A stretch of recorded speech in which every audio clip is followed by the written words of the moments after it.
അനീഷ്, 2-3 ചാർട്ടുകൾ അനീഷ് ഒന്ന് നോക്കണം. ഒന്നെന്ന് പറയുന്നത് ഈ ക്രൂഡിൻ്റെ അപ്സ്ട്രീം കമ്പനീസ്. അപ്സ്ട്രീം എന്ന് പറയുമ്പോൾ ഏതെങ്കിലും 2 സ്റ്റോക്ക് എടുത്താൽ മതി. ഒന്നില്ലെങ്കിൽ ONGC അല്ലെങ്കിൽ ഓയിൽ ഇന്ത്യ, അത് ഒരു സൈഡിൽ.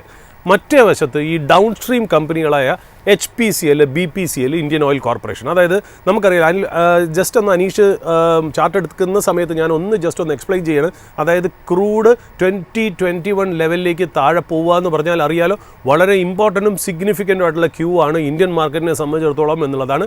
ഇതിനകത്ത് ഇന്ത്യയാണ്, അതായത് ഇന്ത്യ വളരെ വലിയ ബെനിഫിഷ്യറിയാണ് ലോവർ ക്രൂഡ് പ്രൈസസിൻ്റെ കാര്യം. നമ്മുടെ 80 to 85% ഓഫ് ക്രൂഡ് റിക്വയർമെൻറ്റും നമ്മൾ ഇമ്പോർട്ട് ചെയ്യണം. അപ്പോൾ lower crude prices is good for Indian economy, Indian businesses and Indian consumer എന്നുള്ളൊരു കാര്യത്തിൽ മാത്രമല്ല, നമുക്ക് ഇന്ത്യൻ കറൻസിക്കും അത് വലിയൊരു സപ്പോർട്ടായിട്ട് വരും. കാര്യം നമ്മൾ കുറച്ച് ഈ പറയുന്ന പോലെ കുറച്ച് പൈസ കൊടുത്താൽ മതി എന്നുള്ളതാണ് നമുക്ക് അതിനകത്തുള്ള പ്രത്യേകത എന്ന് പറയുന്നത്. അതുകൊണ്ട് ഇതിൻ്റെ 2 ചാർട്ടും എങ്ങനെയാണ് അപ്സ്ട്രീം കമ്പനിയായ ONGC അല്ലെങ്കിൽ ഓയിൽ ഇന്ത്യ പെർഫോം ചെയ്യുന്നത്. കാര്യം അവർക്ക് പൊതുവേ ഇത് നെഗറ്റീവായിട്ട് വരും.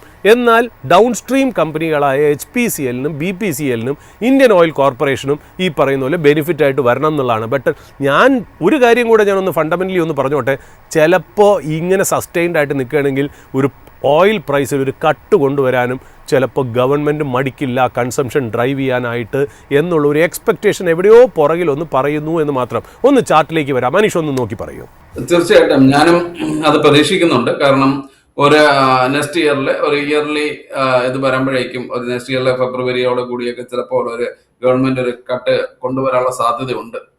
കാരണം അത് ഈ ചാർട്ടിലൊക്കെ നമുക്ക് വളരെ സ്ഥിരമായിട്ട്, ഞാൻ ഈ OMCയുടെ കാര്യം പറയുകയാണെങ്കിൽ ഈ BPCL, IOC പോലുള്ള കമ്പനികളിൽ ഞാൻ ഇപ്പോഴത്തെ ലെവലിൽ ചാർട്ടിൽ വളരെ പോസിറ്റീവാണ്.